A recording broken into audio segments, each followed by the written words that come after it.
Welcome to The Good News is Better Than You Think, Chapter 10, Why the Sinner Has to Die. As we consider the title of this chapter, our response may be to think, well, the sinner has to die because the law proves him guilty and requires his death. We see his death as completely dependent upon his relationship to the law. This concept is rooted deeply into the thinking of Christians, and while, in a way, it is correct, this common understanding does not fully explain the truth. Let us consider for a moment what a law really is. A law is basically a principle or a rule which governs behavior. A law dictates the way we operate. But when we speak of law, there are two kinds of law which we need to consider.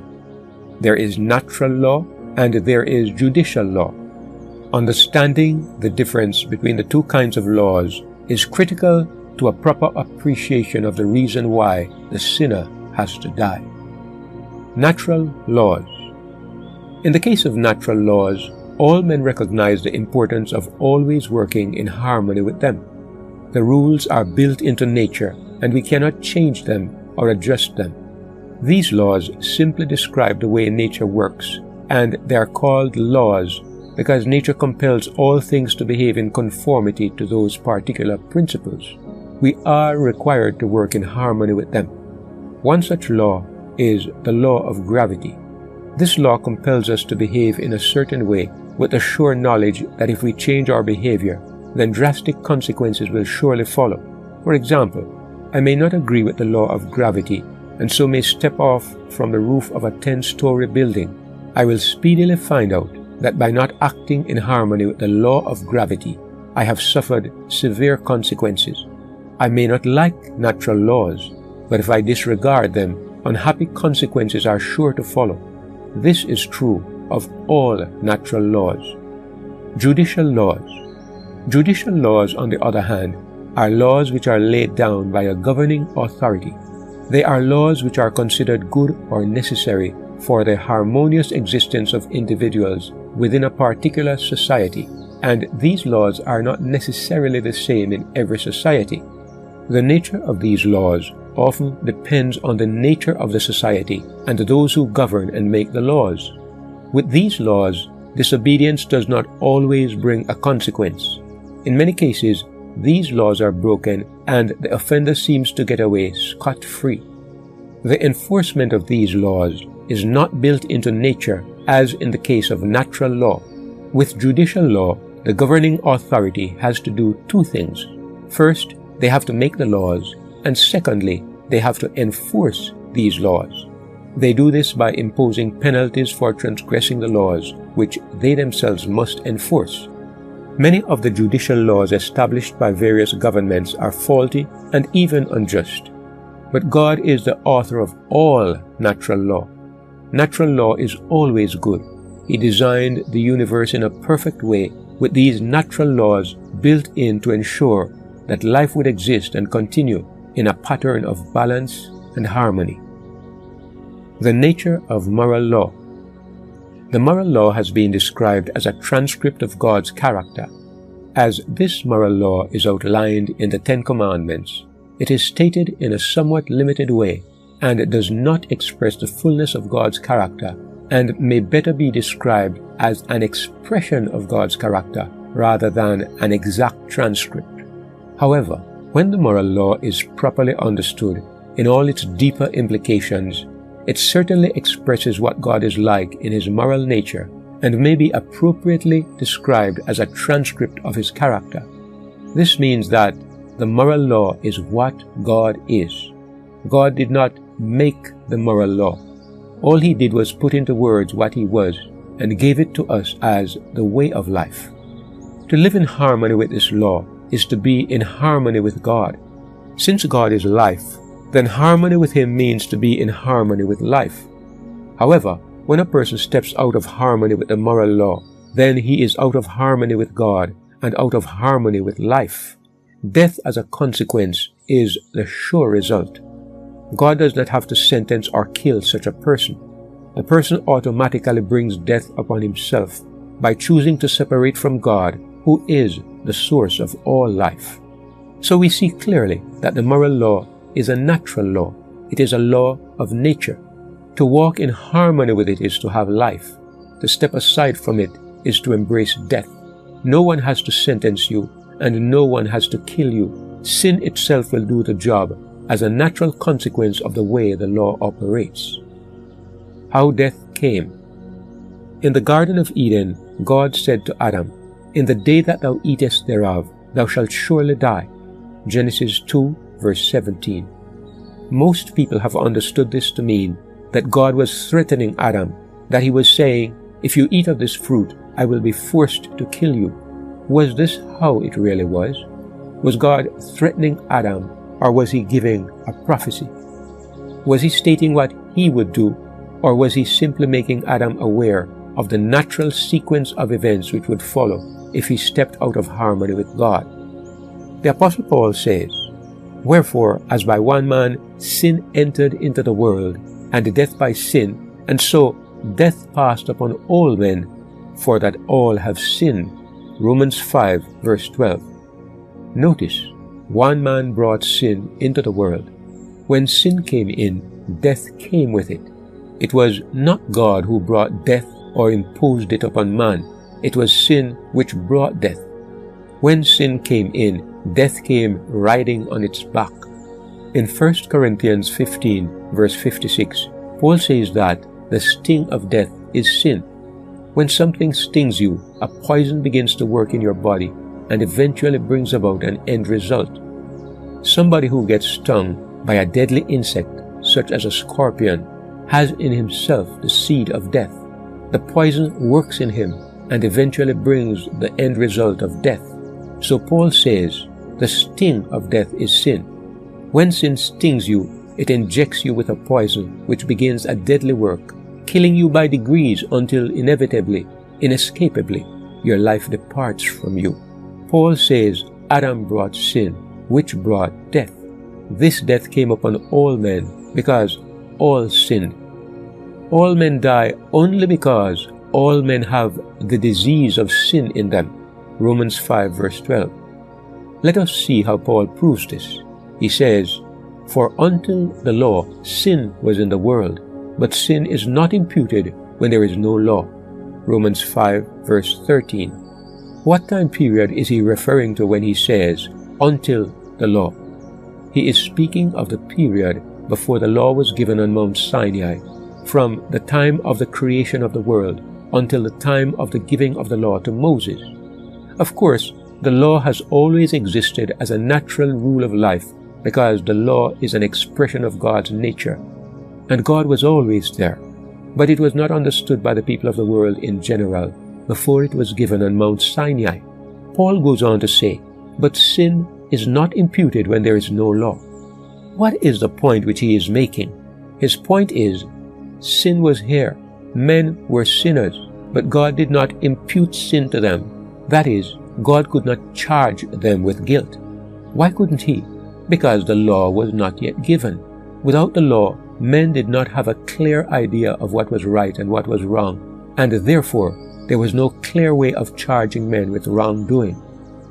Nevertheless, death reigned from Adam to Moses, even over them that had not sinned after the similitude of Adam's transgression, who is the figure of him that was to come. Romans 5, verse 14. In spite of the fact that the law was not generally known to men before God proclaimed it on Mount Sinai, that is, from the time of Adam to the time of Moses, yet death reigned over men. All men suffered death. Since sin was not imputed, that is, charged to them, then it could not have been God who was judging them and killing them because they were guilty. They had not sinned as Adam had sinned in deliberate disobedience of a specific command. Without the law, there was no way of charging them with guilt, yet they were dying. What was killing them? It was sin which was killing them. Even though they did not have a clear definition of right and wrong, yet they were in a state of sin passed on from Adam to all men, and it produced death in all. Romans 5:21, Romans 7:24, James 1 verse 15. This is the point Paul is making. Why judicial law entered. Yet there is no denying the fact that the Bible teaches that men will be judged on the basis of the law, and those found guilty will be sentenced to die. For God shall bring every work into judgment with every secret thing, whether it be good or whether it be evil. Ecclesiastes 12 verse 14. So speak ye, and so do, as they that shall be judged by the law of liberty. James 2 verse 12. These, as well as many other verses, make it clear that our individual actions are significant and that God will consider every deed in the judgment. How can this be explained? If sin kills those who embrace it, and death is the inescapable consequence of sin, why did God need to impose a penalty upon those who commit sin? Why was there the need of a judgment to rehearse and examine the deeds which men have done, that each might be rewarded according to his works? Why did God not just leave the sinner alone in his dying state, knowing that sin would eventually kill him? Why did God place the issues in a judicial framework, and why did he establish judicial laws with penalties, instead of simply leaving it where nature had put it, leaving sin itself to eventually destroy those who embraced it? In Romans 5 verse 20, we are told, Moreover, the law entered that the offense might abound, but where sin abounded, grace did much more abound. Romans 5 verse 20. The law entered for the purpose of making the offense increase, that it might multiply. That is, that men could become aware of just how great was the power of sin which existed in them. Was then that which is good made death unto me? God forbid. But sin, that it might appear sin, working death in me by that which is good, that sin by the commandment might become exceeding sinful. Romans 7 verse 13. In other words, when Adam sinned, sin came upon all men. As a result, all men became involved in vile and evil deeds, and all men eventually died as a result of sin. But for the most part, men had no true concept of how sinful they really were. Men came to regard death as the normal way of life. They made no link between the kind of life which they possessed and lived and the death which came upon them all. God, in love, had to find a way to make men appreciate what really existed in their natures and to make them see that there was a connection between that nature and death, that sin was the cause of death, so that they might learn to fear and hate sin. He had to set a system in place that sin by the commandment might become exceeding sinful. He expressed the law in a judicial formula so that man could understand the true nature of sin. The discovery of the law. Isaac Newton was sitting under an apple tree one day when an apple fell on his head. To the inquiring mind of this scientific genius, this simple event became the catalyst of an amazing discovery. Why, he wondered, did the apple fall on my head? Why did the apple fall down instead of up? In considering this, he became aware of the fact that this was the way things always behaved, every time, in every circumstance. This led him to formulate what is called the law of gravity, and so he is credited with discovering this law. Of course, this law was in existence long before Isaac Newton arrived on the scene, but when he discovered it for him and for the world, it seemed an amazing thing. For him, it came as a complete surprise. Isaac Newton expressed this law in words and referred to it as the law of gravity. But although he expressed it in words, this was only a way of describing what was always there long before he or anybody else recognized it. When he expressed this law in words, it did not create or establish the law. It only made it known and understandable to some degree. In the same way, the moral law of God always existed. All the angels obeyed it naturally, with never a second thought. Lucifer was the first one who discovered and pointed out to the angels that their behavior was always in one direction, always in keeping with what God wanted. This thought that there was a law by which they were governed came as a strange idea to the angels because their service had always been one of natural, joyful obedience. As it were, Lucifer discovered the moral law, and determined that he was not going to submit to it. For God to enable man to understand the way the moral law works, so that man might be able to discover the power of sin and to see the connection between it and death, God had to formulate this law, or in other words, to express it in a formula which man could understand. This is what he did at Mount Sinai. Let us look at an illustration which may help us to understand this matter better. Let us suppose that there are a group of people marooned on the top of a mountain. All around there are precipices with no way off the mountain. On looking down into these precipices, all one can see is darkness because the bottom is too far away to be seen. In actual fact, at the bottom there are jagged rocks waiting to pulverize anyone who falls or is foolish enough to jump from this mountain. One day a strange man appears out of nowhere and begins to persuade the people that down below, beyond the darkness, there is a land of infinite beauty and plenty, a veritable paradise. He explains that there is a system in place by which those who jump from above suddenly slow down as soon as they pass through the darkness and eventually land as gently as a feather in this paradise. This strange person even takes a leap or two from the top of this mountain and returns with his arms laden with exotic fruit. Gradually, the people are persuaded. One after another, people start jumping. However, there is one man who knows exactly what is waiting below. Frantically, he pleads with the people not to jump and warns them of the horrible fate awaiting them. But all in vain. The people continue to jump. Finally, this man who is aware of the danger pulls a gun and stands off to one side. He says, "I am going to shoot anyone who jumps." A couple of people decide to take the risk and jump. To all intents and purposes, these people are already dead. But regardless of this man immediately shoots them dead. Now the scenario changes. At first it was the fall that was killing the people when they jumped, but now it is this man who is killing them. Instead of the law of action and consequence working, instead of the law of gravity killing the people, now it is this man. He has established a system where they must conform to the rule or face a penalty, and this new system has taken the place of the law of action and consequence. Now it is judicial law. You shall not jump or I will shoot you, instead of a natural law. If you jump, gravity will kill you. The law of nature is a higher law and it always exists. But because of people's ignorance and their actions of self-destructiveness, this man who understands has set up this judicial system within the natural system in order to save those whom he can. In actual fact, he is only killing those who are already certain to die, and in shooting them, rather than waiting for them to be crushed on the rocks, he is actually acting in mercy because now he will achieve several positive things. 1. He will make those who remain afraid of jumping.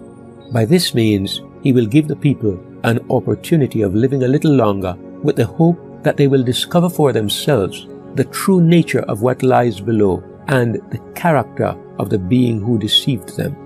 2. He will prevent the suffering of those who are smashed on the rocks, but who do not die immediately. Of course, all the people will become scared of the man with the gun. They may call him a tyrant and seek for a chance to jump when he is not looking. They will resent his presence and blame him for depriving them of happiness, although in reality he is only working for their good. Can you see the parallel? This is why God has put the issues in the framework of judicial law along with the necessary penalties. In giving the law, God was saying, if you jump, I will shoot you. Although sin was always killing men, they did not recognize it and did not fear it. They accepted their corrupt lifestyle and their subsequent death as just the way life was, and saw no reason to be afraid of sin or to change their ways. This is why God established a judicial system. He set up a framework in which if you transgressed the stated laws, He would require your death. Now men feared sin because they associated it with death, and in trying to put it away from them, they came to recognize how totally it was integrated into their nature. They discovered that they needed supernatural help if they were ever to be rid of it, and thus the law became their schoolmaster to lead them to Christ. Galatians 3 verse 24. Unfortunately, with many people, God came to be regarded as the real problem, since He had given these rules and required that they be obeyed on pain of death. Men would have preferred to be rid of God rather than to be rid of their sins, and they chafed under His rules and blamed Him for the fact that those who disobeyed had to die. The fact is that whether or not God had sentenced the transgressor to death, it would not have mattered. Sin would inevitably have killed him anyway. Consider the case of the antediluvians or the Sodomites. God sent a flood in one case and fire in the other to wipe out their civilizations. If God had not done this, what would have happened to these people? Well, in a few more years, that generation would all have been dead anyway. Sin working in them would have killed them as it does all men, and they would have been just as dead as the flood or the fire made them. So why did God kill them a few years early? What difference did it make? It was because God wanted to make a statement so that others would learn to be afraid of sin, and also so that there would be a check put on the depths to which sin had degraded mankind. 3 levels. In our attitude and relationship to God, men are at basically 3 levels. 1. At the first and lowest level, men believe, if I disobey God, He will kill me. So they are afraid of God and seek to please Him from fear of punishment. This is the basis of the pagan religions. But many times, the Israelites also worshipped from this warped motivation. And sadly, many Christians today are still at this primitive level of understanding. These people see God as the problem. 2. At the second level, people believe it is not God who is the problem, but that it is their sinful actions. God does not want to kill them, but He will have to if they don't change their actions. Justice will require that He destroy them. These have a better concept of God, but they still have not come to grips with the real problem, and they see death as God's necessary action because He is controlled by justice. They regard the real problem as the deeds which they do. The effort must be to change their works so that they can meet the requirements of the law. On this level, the sinner sees the issue as a question of satisfying justice. 3. But at the third level, we finally understand. There is one problem, and one problem only. It is that separation from God has resulted in a disease in me called sin, and it is eating out my life. It is producing evil deeds in me and is killing me. This is the true destroyer, and it is not a judicial law that demands the sinner's death. It is a law of nature, a law of consequence. Now we recognize that the real problem is sin in me, and that what I need is not to change my actions merely, but to change my nature. I must seek life in the only one who is able to accomplish this for me. On this level, the believer finally operates on the basis of righteousness by faith. We need to understand this, because when our understanding reaches only to the secondary level, then our relationship to sin and to God is always viewed and experienced from a legal framework. Sin is related to the details of the law, and salvation is related only to obedience to the rules. God's favor and life itself are all related to how we respond to the rules. In actual fact, this is the foundation of legalism. Not my works, my nature. When we come to the third level, then we are ready to be no longer children or servants, but sons. Galatians 4 verses 3 and 7. And we understand. The problem is not what I do. It is not a problem of my works.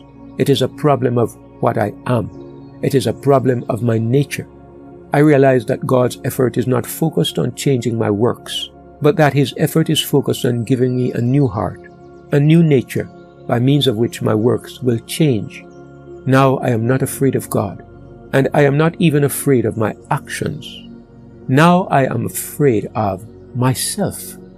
Now I no longer struggle to change my works, but I seek with all my heart to find and to submit to Christ, who alone is capable of changing my nature. It is not God or even justice which requires my death. It is my sin-cursed nature which is working death in me. And while the law of God has brought me to that realization, it is powerless to solve the problem. I must come to Christ, not the written law, but the living law, that I may have life. Galatians 3:24, that I may have a new nature. God set the controversy in a judicial framework. He established laws and penalties. But this is not the whole picture. This is only the picture within the picture, the secondary level. The true issues exist on a higher level and not on the judicial level. They exist on the level of natural law, where we are involved with the principles which are built into the very existence of the universe.